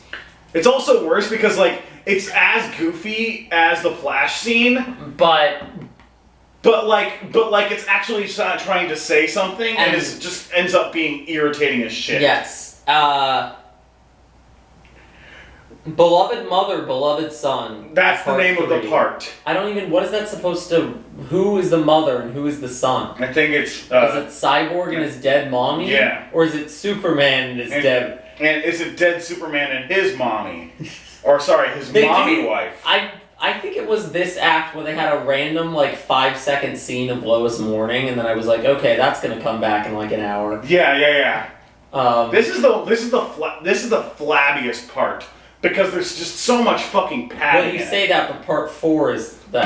Part 4 is all padding, but this is this part is an hour long. Yeah. And what happens in it? Tell me what happens in it. I don't know. I don't know what happens for the first 2 hours of this movie are legit just them recruiting Justice League members, and it's not even you think, or at least I was hopeful. I barely even mentioned the Aquaman scenes because they're so disconnected from everything. I was hopeful that it'd be the reason they're using this much time to recruit each person is so we can see their stories. No! And we do, but we see each of their stories, but in such a disconnected, poorly portrayed way that the first 2 hours of the movie are just a bunch of disconnected nonsense scenes that don't even matter. That don't matter, 90% of which should have been cut. Yes. And are form one first act of a normal movie, but they're 2 hours long. It's such word salad nonsense. Okay. They fight Steppenwolf at the end of part 3, and that's first I forgot to mention there's a scene earlier where Aquaman meets with Willem Dafoe. Oh yeah. It's completely unremarkable, but I wanted to mention it because Willem Dafoe is in it.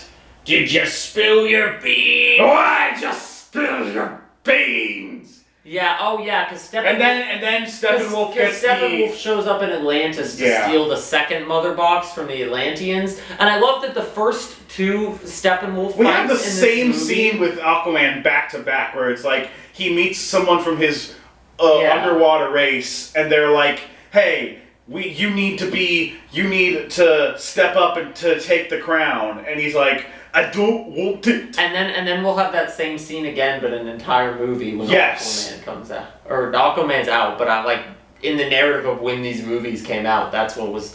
The entirety of Aquaman is just I don't want it. In the first 2 hours of the movie, Steppenwolf doesn't until he has 2 action scenes and then 2 scenes where he gets bitched at. He has 2 action scenes, and neither of them are fighting Avengers. They're fighting you mean the side Justice League? DC Avengers. Neither of them are fighting the Justice League or any members of the Justice League. They're fighting the Amazons Aquaman and shows up. Until Aquaman. Okay, so Aquaman is the only Justice League member he encounters before the 2 hours. He can't. Okay, so Steppenwolf is strong enough to take on an entire island of Amazons and the Atlanteans, but Batman, an Amazon, an Atlantean, and a guy with some and a guy that can go fast are able to fight on relatively equal footing with him.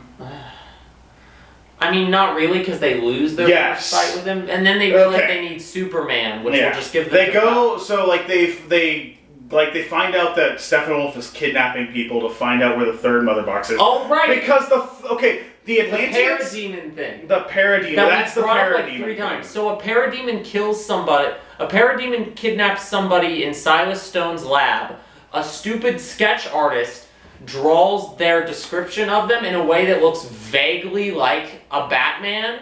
It looks more like a Batman than it does the parody. Then the sketch gets taken to the police station where J.K. Simmons, Commissioner Gordon, is he's been the Batman for 20 years and now he's kidnapping people? That doesn't make any sense. So he calls Batman. Then when he calls Batman, Batman magically has the whole Justice League. And he's oh, it sounds like Steppenwolf is kidnapping people. So instantly this dumb subplot is resolved. And they go to the sewers to go. You literally didn't. That might have been another scene where I was please cut this. We don't need this stupid people think Batman is a parademon moment. Why? all that ends up happening. J.K. Simmons doesn't need to be in this movie. I love J.K. Simmons, but keep him out of this. Him and Willem Dafoe. Yeah. And honestly, like. So this honestly, even Jeremy Irons, like, he's too good for this shit. Alfred's like here occasionally, but he's just kind of like Alfred is in this movie for like less than 30 minutes. So then they finally go to fight Steppenwolf. And it, like, first they get the people out of there, including Silas Stone's father, or Victor Stone. I only bring that up because in the Whedon cut, Silas Stone's dad Silas Stone dies there. Silas Stone dies there. Which changes nothing because Silas Stone and Cyborg never have a real conversation. So it doesn't matter when Silas Stone dies in the movie. So then they fight Steppenwolf. I don't remember that Their relationship does not get any better after this moment. No. So I don't know why. Like, they never have, like, a real moment of closure. They just keep him alive to have, like, 3 more useless scenes with him in it. Yes. There's so much fucking filler in this. God. I don't know if any movie ever made has this much filler. Well, does any movie have 2 hours of filler? The filler in this movie is because this movie has 2 hours of filler. I'm not joking. This is just the same movie as the Whedon one, but with 2 hours of bullshit added on top. So let's get into why that is and talk about part 4, Change Machine. So now, like, everybody is united except for Superman because he's dead, and they have to figure, and they're like, okay, what do we do next? Because none of us were able to beat Steppenwolf. The fight is so unremarkable that I don't remember a single thing about it. There's not, like, any good shots. The only thing that's worth noting is that, like, I feel like this is where, like, that ancient lamentation music is in overdrive. Yeah. And then they kind of it doesn't come back until part 6. So but, like, part 4 is the Avengers League sitting in a room being like, what's our plan? And it takes them like 30 minutes to come up with the idea of they're going to use the mother box. So the mother box can do anything. Like, they even say, like, okay, so the mother box can basically do anything. What if we use it to revive Superman? Oh yeah, and during that, and then Cyborg. And while that's happening, Steppenwolf is like, the anti-life is Earth or whatever. Yeah.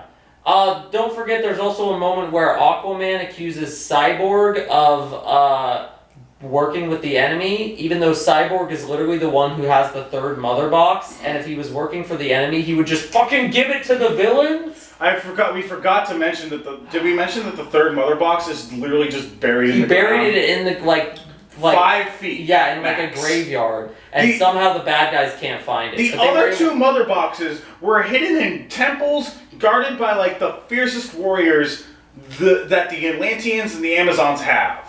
Yeah, one of them was way underwater. And the human one is in the dirt. It's in the fucking dirt. So after they get the 3rd mother box, the main characters from Cyborg, that's when they're like, wait, we can use it to revive Superman. So then they have a scene of them digging up Superman's corpse. Then they have another scene of something else that I don't remember. No, that's all in part 5. Oh, right. They only have the conversation. I forgot. Part 4 is useless. I forgot. Because they talk about getting the mother box in part 3. Yeah. So part 4, useless. That's right. They don't even start reviving Superman till part 5. I don't remember. Part 4 was was the scene with Lois and Martha meeting up. Except Martha was actually Martian Manhunter, who is actually Harold Cooper Blacklist. Oh my god. So it's just a Martian Manhunter setup scene for the end credits stinger setup scene that establishes Martian Manhunter as a character for a future Justice League movie. That doesn't exist! Don't you love Vision? Everybody's favorite character. He is just like bad Vision in this. Which is a shame because I know Martian Manhunter is probably one of the more interesting DC characters. But they never use him. They never use him, and when they do use him, they use him in shit like this. Yeah. Anyway, part 5 is their attempts to their attempts to revive Superman. I'm trying so hard to remember any other scene in part 4, and I cannot. I don't think it exists. Part 4 is just filler scene. Part 4 is fucking not. Part 4 is that scene in Endgame where like they're talking where they're recapping the last few movies.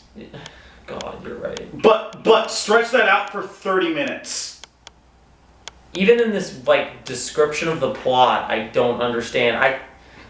Okay, so I want to talk about the Superman revival because like it's bad. It's really bad. It's got some of the most nonsense shots I've ever fucking seen. It has Barry Allen running in like slow motion while his background moves in hyperspeed, and he's. I just wanted to talk about the Cyborg auto-aim plot point or whatever. What are you doing? I'm running like Barry! My name is Barry Allen. My name is Barry Allen, and I'm the fastest man alive. Oh my it's God. So garbage! Did you say that the TV show looks better? The TV show looks better. The TV show looks about the same. Which, considering the CW has a fraction of which considering CW like this just the Snyder Cut, not even the original Justice League, cost had a $70 million. I would say the Flash has probably had close to that in its like 6 seasons of running. So the fact that the CG is on par with the Flash running, it's Anyway, can we talk about what happens after Superman gets revived? Well, don't you want to talk about the Doomsday, the flashes of Cyborg gets where he sees the Doomsday apocalypse movie that isn't going to happen? I don't want to talk about the apocalypse dream sequences. You don't want to talk about how this movie confirms that the only thing keeping Superman from going on a murderous rampage is his mommy wife? Lois Lane. Yeah, Cyborg gets flashes of a Darkseid takeover world, and one of the flashes is literally Lois Lane dying and then Superman joining Darkseid. Yes. That's all it takes. And this movie confirms, yeah, that's basically all it would take. Because when Superman is revived, Cyborg's, auto defense system targets him. Targets Superman. And then he beats up the entire Justice League. He literally fights the whole Justice League except Batman, who doesn't get there until like after this happens, for some reason. It's the most contrived fight scene I've ever seen. And that's in the theatrical version, right? I could have sworn that if anything was a reshoot edition that they needed to rush because they fucked up and got rid of all the footage, it would be this. How was this the way it was always intended?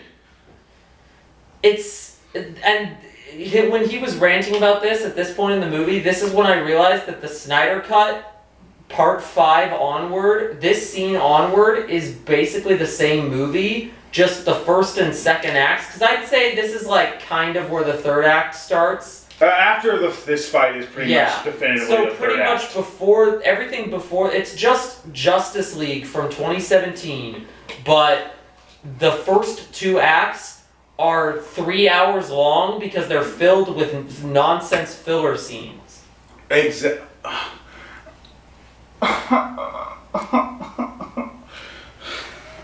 Suffering. Pain. Suffering. It's fear. Fear.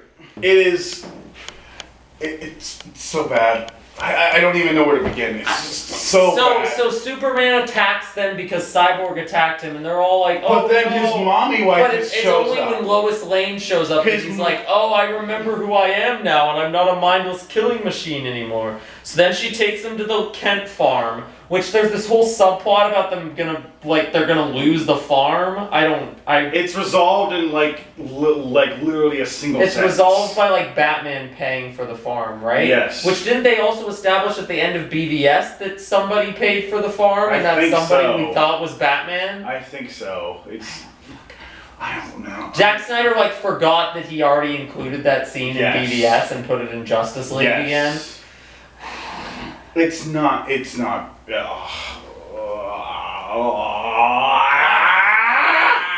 Okay. Part 6. Something darker.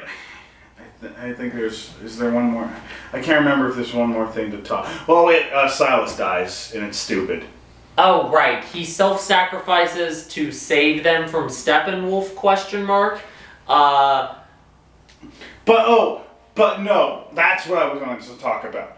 There's a shot. This is the movie. This is the part that I got so mad at. When Kal-El, when Superman's about to engage them in a fight, Wonder Woman says, "Kal-El, no." For one thing, the way she delivers that line is so bad. But here's the real kicker. That happens. That happens in both versions. And the delivery is just as bad, if not the exact same. It's really telling that this is the same fucking movie, Coleman. It's really telling. This is the same fucking movie. Down to the fucking scenes. Okay, it's really telling that this plot section of this movie's Wikipedia page has 1, 2, 3, 4, 5 paragraphs. 1 paragraph about the epilogue, which means that it has less paragraphs of story than there are parts of this movie. Oh my god. So that tells you how much is in each part. That it's not even nothing. Yeah. So they have a final fight, and I don't even remember the final fight anymore. They fight Steppenwolf again, but this time they win because they have Superman's help. Superman, single-handedly... He's trying to combine the boxes. Oh yeah, Barry runs and rewinds time to give Cyborg the power to separate the boxes so Superman but while they're doing this, they show the Flash running, they show him rewinding time, they have one good shot in this section. Then it's ruined, the pacing is completely ruined because as the Flash is rewinding time, he runs past Cyborg, they zoom into Cyborg's eye again, and suddenly we're in another Cyborg emotional arc sequence. One that I don't remember because it has no relevance. His family is reunited inside the mother box. If he surrenders, he can have everything. Is that what that was supposed to be? Yes. I literally broke the pacing of the scenes so hard. Bad. We were literally in the middle of watching the Flash do something, and then suddenly we're in the Cyborg movie again. Why? I don't even want to talk, the fight, the whole final battle against Steppenwolf from, breaking into the compound or whatever. They defeat Steppenwolf and toss him through toss his body through a portal back to Darkseid's world, where Darkseid and his servant Desaad. Reminder that there is Darkseid, Desaad, and Steppenwolf, and Steppenwolf is the 3rd level down. He's the 4th level down, I think. He's he's the janitor level. Oh my god. So then that happens. And so then we have epilogue scenes. Epilogue. A Father Twice Over. Now the title, A Father Twice Over, is referring to the video message that Cyborg's father left him. The conclusion of an arc so unimportant that this conclusion doesn't take place until the movie's epilogue. Also, it's the dramatic voiceover for the rest of the epilogue, but you very quickly stop listening to it because it doesn't matter. Because it doesn't matter, because it becomes just vague nonsense. So then, within this epilogue, here's the main things. Cyborg is happy now. Maybe he'll finally have his characterization that he has in the versions that people like.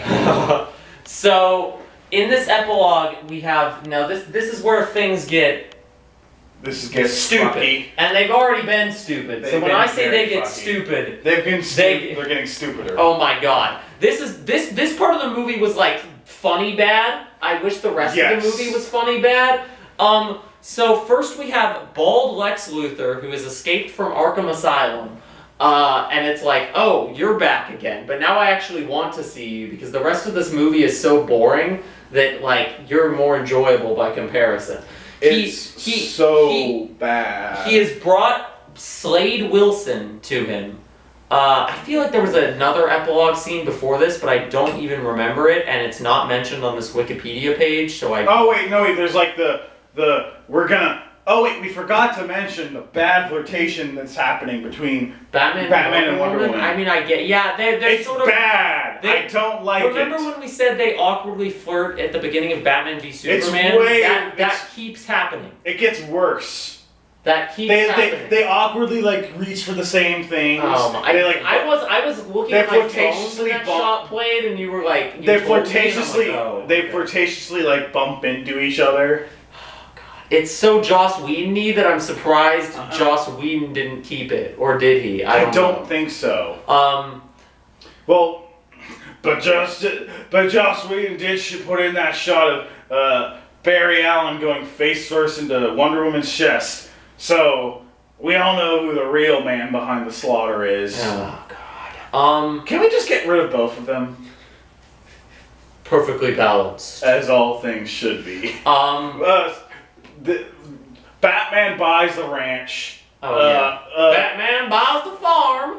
He bought the farm. He goes back to Wayne Manor to set up a new base of operations because where has he been working from for the last 20 years? Apparently not Wayne Manor. Apparently Wayne Manor is just a fucking abandoned wasteland. Abandoned wasteland. It's so telling that like there are these dream wasteland sequences. And they literally look no different from some actual reality sequences in these movies because Snyder.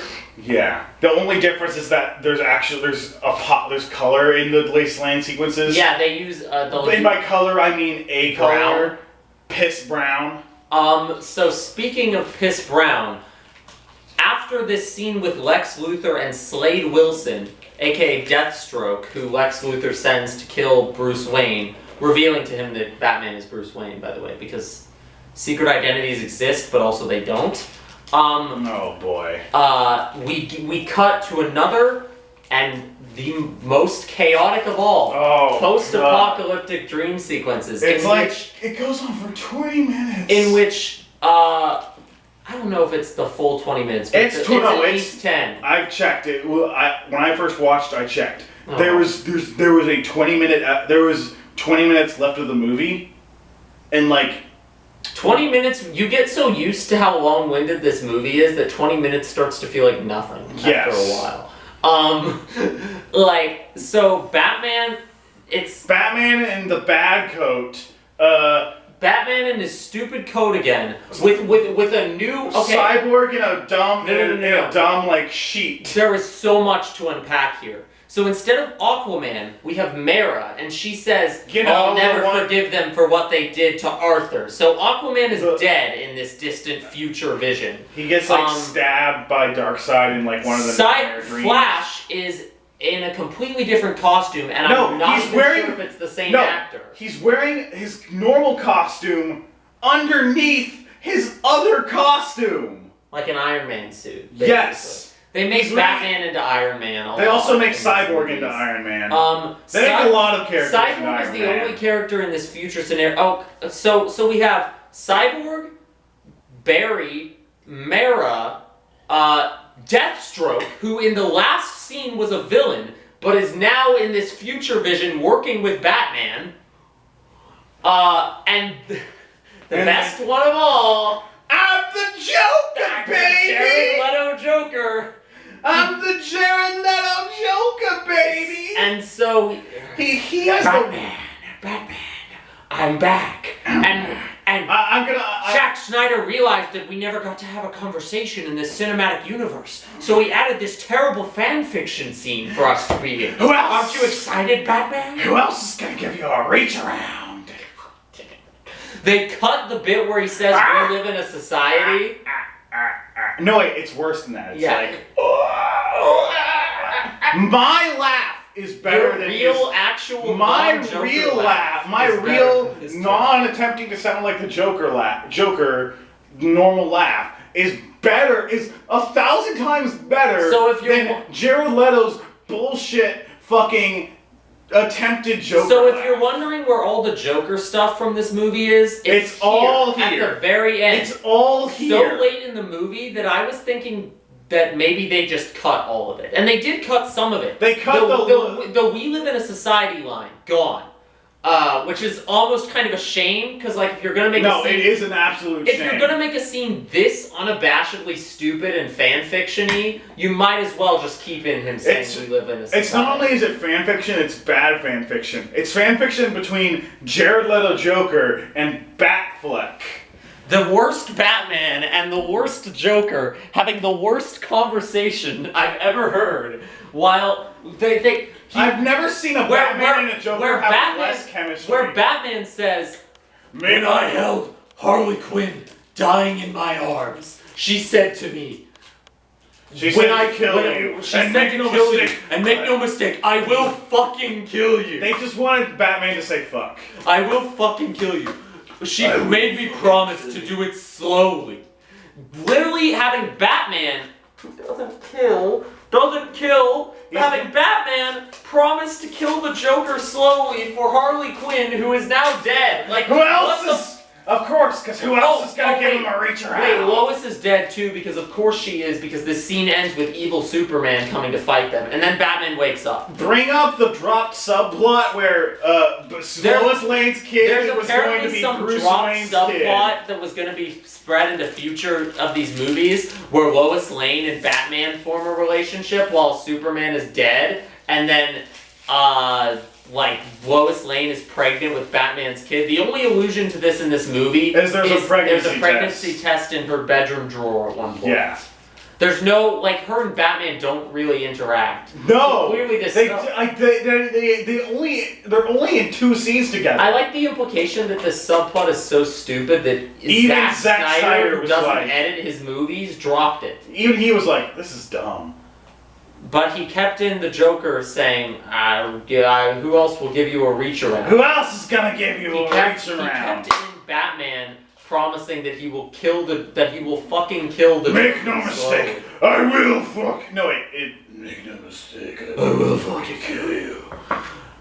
Dark Reaper. This scene just has so much Your D&D character is a better Batman than Batfleck. Why is Deathstroke friends with them now? What happened to Aquaman? Why did Harley Quinn die in Batman's arms? Do you want to know the answers, Coleman?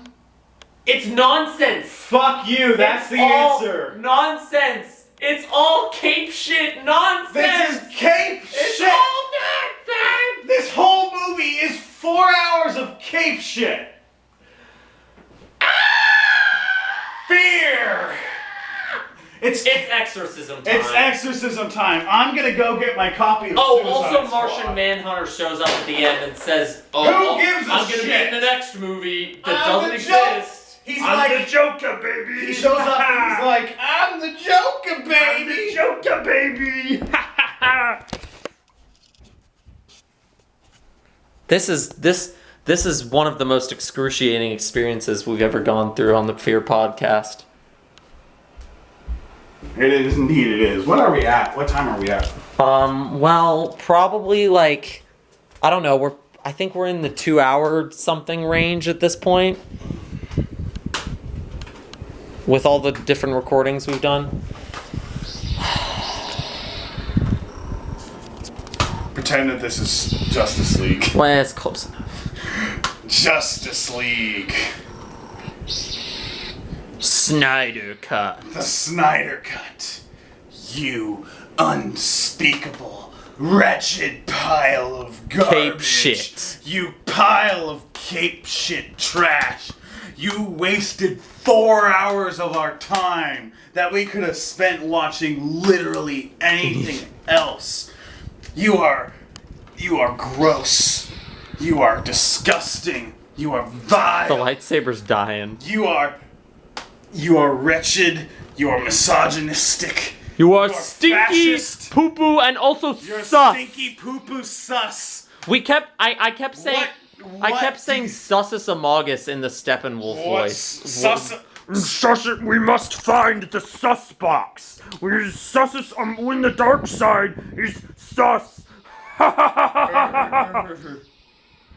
What do you have to say before yourself before I cast you down? They said gods would outlive us. But they lied! Avast ye! Fear!